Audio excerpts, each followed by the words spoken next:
The original dollar smile theory was developed over 20 years ago by our co-founders and co-CIOs, Stephen Lee Jen and Fatih Yilmaz.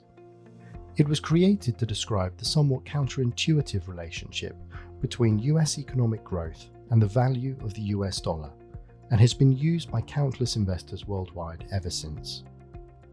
In this video, we explain how the dollar smile theory works and explore the three phases, namely fear, the gutter, and greed. So what does the dollar smile refer to? Simply put, when the US economy significantly under or outperforms the rest of its peers, the dollar tends to be strong and increase in value compared to other currencies. This means that if there is a hard landing or even a crash in the US economy, the dollar could paradoxically rally. The theory and the reference to the smile is based on the fact that the dollar occupies a hegemonic position as international safe haven currency that, at least until now, has remained popular for capital transactions, even though the market share of the US economy as a proportion of the world's economy has steadily shrunk for 2 decades. In the fear mode portion of the framework, we could see US dollar strength due to a global recession and risk aversion.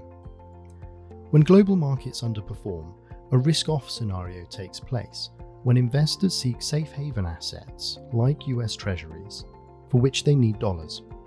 Hence, the US dollar strengthens due to its higher demand, independently of the state of the US economy. Moving from the left side of the smile, we enter the gutter, where we can see a weakening of the US dollar due to a US economic slowdown relative to the rest of the world economy. Due to poor performance as the US economy struggles in a weakened long-term economic trend, the US dollar starts to drop as money flows back into riskier assets.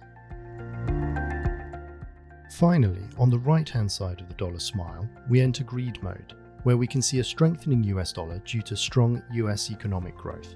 As the global economy rebounds and optimism returns, the US dollar appreciates and recovers. The economy enjoys GDP growth and expectations of higher interest rate rises. In summary, the more significantly the US economy lags or has a clear lead towards the rest of the world, the stronger the US dollar tends to be. On the other hand, if the US economy modestly leads or lags, the US dollar tends to weaken. To discover more about our macroeconomic research, including the dollar smile framework, visit horizonSLJcapital.com/research, where you can sign up for a free trial.